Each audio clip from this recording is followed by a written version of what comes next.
Hi, welcome to Chiefly. I'm Zahara Sikoris, founder of Right Hand Talent. Today's guest is Ashley Burgio, COO and former chief of staff at DayTwo, a Series B startup that offers a sustainable path to remission for metabolic disease using gut microbiome sequencing, artificial intelligence, and virtual care. Hey, Ashley, welcome to the pod. Hi, Zahara. I'm excited to be here. Our backstory is we got connected last year through your husband, Stephen Burgio, who was also a chief of staff. And I'd love to learn more about your journey. Did your husband have anything to do with you getting into the chief of staff role at DayTwo? Yeah, he totally did. So I kind of grew up in the management side of healthcare. So I was spending the beginning of my career working in hospitals in kind of like project management and IT enablement. And I eventually moved over to Leidos and was working in their healthcare vertical. And at that time, I kind of got a chance to do a little bit more of digital health, healthcare innovation work. And at the same time, my husband was moving into the startup world himself, and he took a role as chief of staff at a cybersecurity startup. And I honestly didn't really understand the chief of staff role very well. I wasn't sure what he was signing up for, and sometimes I'm not sure he was, I'm not sure if he was sure what he was signing up for. But it was really interesting kind of watching him move into this role and get a chance to see all facets of the organization, work really closely with the CEO, and it had me intrigued. So between my experience kind of watching him and then getting more interested in digital health and healthcare innovation, I decided that I wanted to take my own stab at moving into the startup space. And I felt like a chief of staff role was something that I was really well positioned for based on my background and kind of my desire to learn more about the business and potentially kind of take a path that remained kind of in that startup space. So to me, I originally kind of started thinking this would be like a really good learning opportunity. And yeah, and Steve always says that I was just wanting to see if I could do it better than him, but the jury's still out. How did you land the head of ops and chief of staff role at DayTwo? I started just by doing a ton of networking. So when I was at Leidos, I was pretty fortunate to have the opportunity to work with lots of innovative technologies, and they will often do some work with startups. And DayTwo was not one of those, but I started to reach out to other chiefs of staff and kind of identify some potential roles that might be a good fit. And part of it was looking for the right stage company and the right type of chief of staff role, and because I think it can be very different depending on the company. And believe it or not, DayTwo was one of the kind of cold applications that I submitted. I feel like that's not often the story you hear because I had a lot of other kind of interviews that were not related to that. But I was so interested in the space that DayTwo is in. So we're in kind of biotech and using the microbiome to provide healthcare insights. And I was really fortunate, and I went through the process and I was lucky to be selected. It sounds like you had tunnel vision in two respects. One, with the industry you were targeting, two, with the chief of staff role. Yes. Yeah. Every single role I applied to was a chief of staff role at that point. Yeah. And I was kind of in the healthcare, digital tech space, all in the earlier stage companies. I knew I didn't want to be in a big company. So for me, I really wanted the opportunity to mold the role a little bit. So I think that's part one. So I was the first chief of staff at DayTwo. And I think that there's like a cautionary tale that can go along with that. It can be really hard to be the first chief of staff at an organization. But for me, I wanted to have some influence on what the role ultimately looked like. And then the fact that DayTwo is a little bit of a smaller company was super appealing to me because I felt like I would have the opportunity to be involved in more areas of the business and kind of have a little bit more influence over the business, which is very different from where I came from at Leidos. I think it was like an $11 billion company at the time. So I was looking for a different experience to kind of complement where I've come from. Makes sense. And I can't help but notice the parallels in both of our chief of staff journeys because I was in a similar position where I got tunnel vision around the role when I was at New Age Ventures, had the opportunity to incubate a startup while I was there with the founder and managing partner of the firm. And it was my first exposure to ops and being in that passenger seat to the founder. And I realized, wow, I actually want to be doing this full time. And I want to be doing this at a startup. And that kind of set me off on my path. But you mentioned you were the first chief of staff at DayTwo. What was Yeah. that like, both from your perspective, getting in the seat, and then how you worked out the kinks with the founder? Yeah. Being the first chief of staff was hard in a lot of ways because the company was not familiar with the chief of staff role for the most part. So the CEO that's who hired me. He had had a chief of staff at his prior organization, and he was a fairly new CEO to DayTwo. And one of the first positions that he wanted to hire for was the chief of staff. So he certainly understood the value of the chief of staff, but I did have to spend a lot of time explaining the role. And it was twice as hard because I wasn't even sure I fully understood the role. This was my first chief of staff experience. And I mean, I think I honestly asked for a little bit of grace. I mean, that might sound a little bit cheesy, but I was coming into a new organization where the team's not familiar with the role and you're still learning the role. I think it's natural that there's going to be some kinks. So I think it was also a lot of making mistakes along the way. And then slowly we started to define the role between my CEO and I started to kind of have my elevator speech on what my role was and what the chief of staff does. I spent a little bit of time defining that through the chief of staff network. You probably have seen this kind of has a grid of sort of the levels of chief of staff and the skill sets required. And so we've actually based the role off of that, but I didn't walk in with the role having been defined. So it was really a co-definition that I did with the CEO and with the rest of the organization.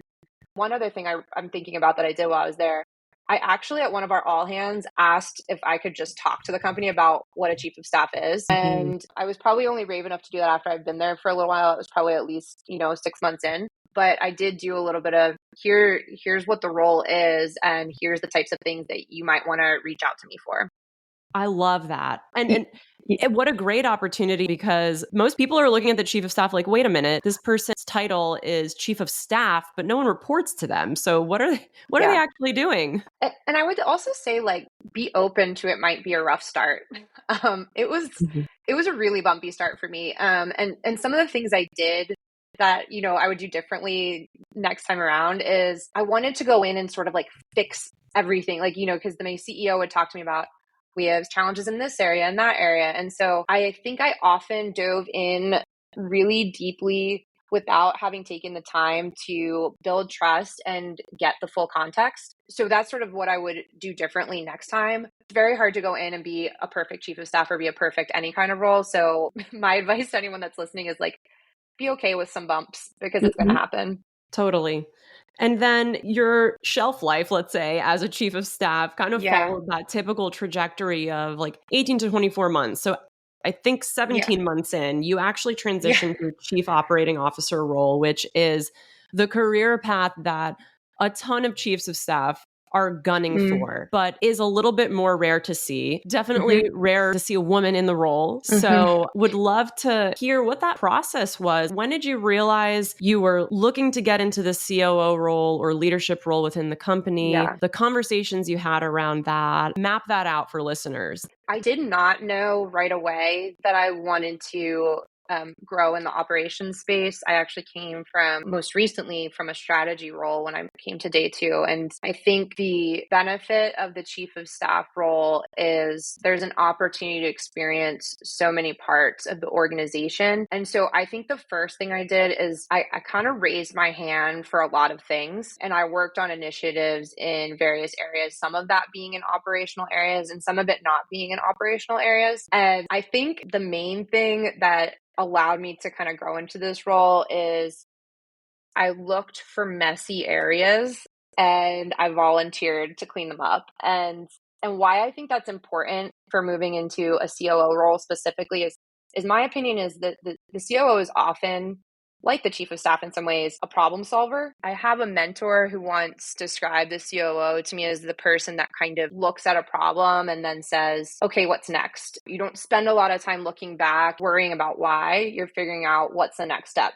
So when I started to get a little involved in operations, one of the areas in the organization that messiness existed for us was in our member acquisition center. And that was a big part of the operation for us. So it's basically the space where we actually operated a call center that would outreach to potential members and try to get them to enroll in our program if it was a good fit for them. And it really was a big part of the organization's kind of goals and objectives because it's how we generate revenue. So not only was it a messy area, it was a high visibility area. And I had a CEO who sometimes this was a good thing and sometimes this was a challenging thing that didn't direct me a ton. So I went to him and said that I thought that I could provide some value in this area. And I started out by working a project in that area, eventually did well and was asked to be the interim head of member acquisition. And then ultimately that allowed me to move into the head of operations space because that was the primary area that made up our operations. And so for me, it was a lot of proving myself over and over again. And then once we got to a space, like you said, I think it was just about 17, 18 months in for me that we had, unfortunately, some leadership transitions at the time. But the opportunity for me is that there was not someone clearly in charge of the overall operation. And because I both had proven myself and that I had the institutional knowledge, I was asked to move into the COO role. So that's my journey. And I think the summary would be look for the messes, raise your hand for the hard things, and don't be afraid that you might have to spend a little time proving yourself. I think if you kind of do those things, you can be well positioned, especially within an organization that might be of a little bit smaller size and need some leadership in that space. One other thing I'll say, it's a lot of cost and effort to bring someone brand new in. So again, if you can demonstrate your value and have that institutional knowledge to go along with it, I think it can be a natural transition for a chief of staff to move into the COO space. I love that summary, Ashley, and you put it so well. I think a good kind of handy framework for this is bet on yourself. Because if you don't bet on yourself, why should somebody else? And the COO role is so critical. The chief of staff is really in that pole position internally. So what have you found are the differences between the COO role and the chief of staff role? This is probably the hard thing about moving from a chief of staff role to a COO role within the same organization. And I'm actually going to not answer your question to start because I'm going to answer what they share, which is I think they're both kind of ambiguous roles. And that's why moving from one to the other, it can be a little bit tough. Like what's different about my role now? And the other thing they share is I think a chief of staff and a COO role, depending on your organization, can be very different things. So as chief of staff, I really owned project or initiatives that usually had a start and an end. And now as COO, I'm responsible for functional areas, for departments, for teams, and for the decision making that happens within those teams. Like you mentioned, often chief of staffs don't have direct reports, and I did not have direct reports. So it's that individual contributor role, though it requires a lot of influence. And now I'm running several teams. And I think too, when it comes to strategy, as chief of staff, I would have labeled myself as a strategic advisor, providing my input to both my CEO and to the executive team as we were making strategic decisions. And now I am a strategic decision maker. I think one of the hard things about the transition too is as chief of staff, I had access that was, I would say, near unlimited. I knew almost everything going on in the organization, all the way from the board level down to, what the functional person in the operation was doing. I had a reason to, spend time in various departments that weren't mine. And now, as COO, I have lots of access, but it's not unlimited access. And it's been interesting. I mean, I used to sit in a lot of the board meetings and now as COO, I contribute, but I don't sit in the board meetings. So there is a little bit of this, like having to figure out how to operate without that unlimited access. But the access I had prior certainly gave me context to be, I think, a better COO. But I think that's kind of a hard transition, I would imagine. I mean, this is the first time I've done this transition, but that I found difficult. And I would imagine that's a hard transition for a lot of people going from that chief of staff to a COO role. Yeah, it's like a shock to the system and Yeah. you're forced to let go, Yeah. whether you like it or not. Yes, I think that the being forced to let go is a really interesting statement because it's true. And, I was so used to spending these sort of long, thoughtful conversations with the CEO. And I'm like, wait a second, that's not my job anymore. Sometimes I have to remind myself that's not my job anymore. And now it's something new. And I still remind myself that I'm about 6 months in now, and I'll sometimes find myself wanting to be that confidant to the CEO. And I have to remember it's not my primary responsibility anymore. Did you find that you honed your skill of managing up when you were in the chief of staff role? Yes, that is the number one skill to learn, I think, as a chief of staff. I came to DayTwo without having honed that skill yet. I came from a large organization where there were a lot of layers, and managing up to someone like the CEO or an executive team was not something that I was responsible for. But absolutely, I mean, I think it's my job and was my job to push on the CEO in particular, push on the executive team. I found opportunities to do that, especially in leadership cadences.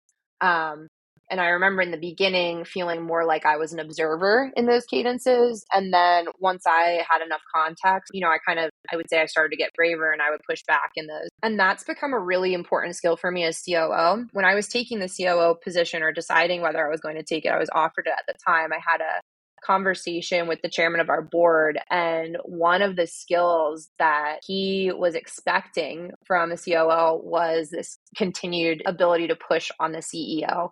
And so I think that's a skill that you do certainly have an opportunity to develop in the chief of staff role, and it doesn't become any less important. It just might manifest a little bit differently in the COO role. When you joined DayTwo, did you know that the COO role was available or that career path was open to you? Like what did you look for and what sold you on DayTwo? Because you were evaluating a couple of options, it sounds like.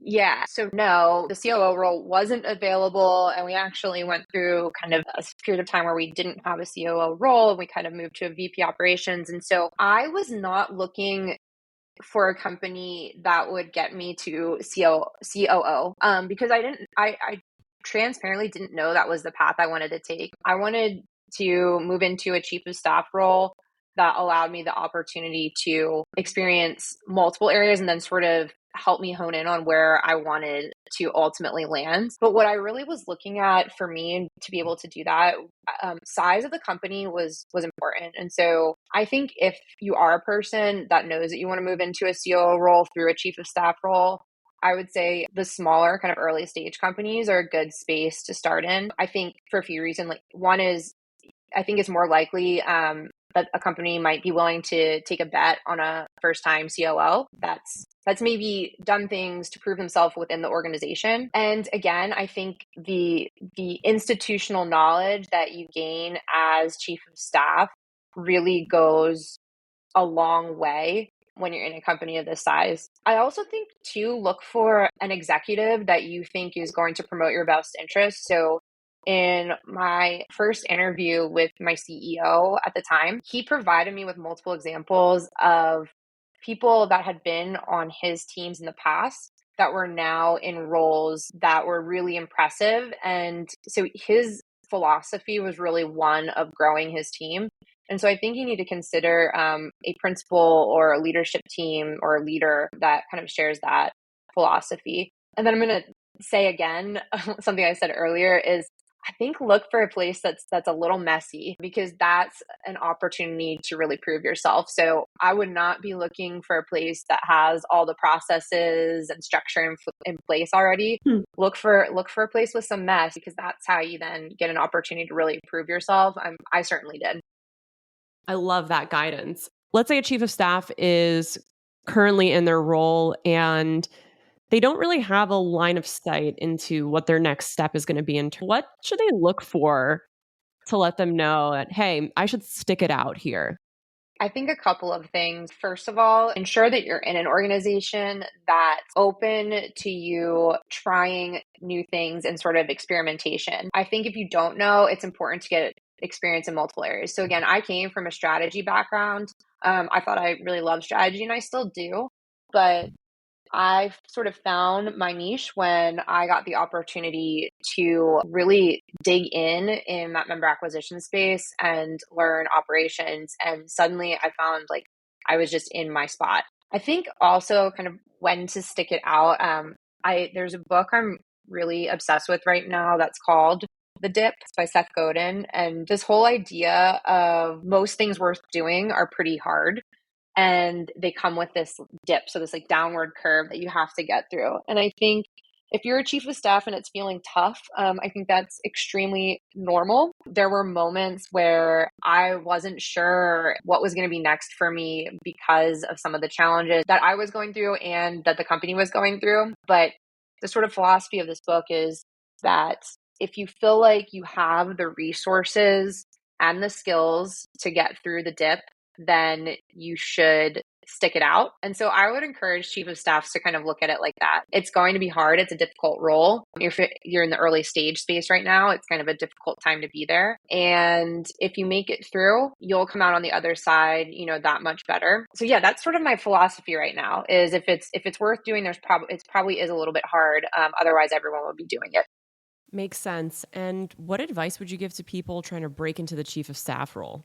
Talk to as many people that are in the roles that you might be considering as possible. I spent a lot of time, even before I officially accepted the chief of staff role, talking to people in my network to understand their experience, their career trajectory, what's great about operations, what's really hard about operations.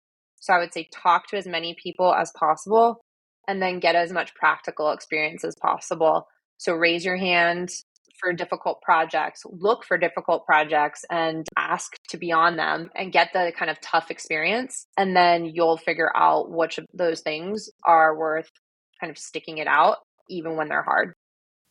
If you had one thing to say about the chief of staff role and one parting thought to leave with listeners, what would that be? I would say that it's not easy, but it's so worth it. And that kind of relates back to a little bit what we were talking about around like when to stick it out and the idea of the dip. I think it's one of the most challenging roles out there, but it's also one of the most rewarding roles. And not only do you have an opportunity to impact an organization, but I find that you have an opportunity to really relate really closely to people and make a lot of individual impact. And you do so, again, without necessarily having a whole team that reports to you. You're often an individual contributor. I learned more being a chief of staff than I've ever learned in any other role in my career. And I mean that not just professionally, but also about myself personally. So if you think you're up for the challenge, it's definitely a role that I recommend for the right person. Thanks for sharing your journey with us, Ashley. Thank you so much. It's been so much fun. This was Chiefly, your go-to podcast for insights from top chiefs of staff and the founders and executives that work alongside them. Thanks for joining us, and be sure to subscribe to stay connected.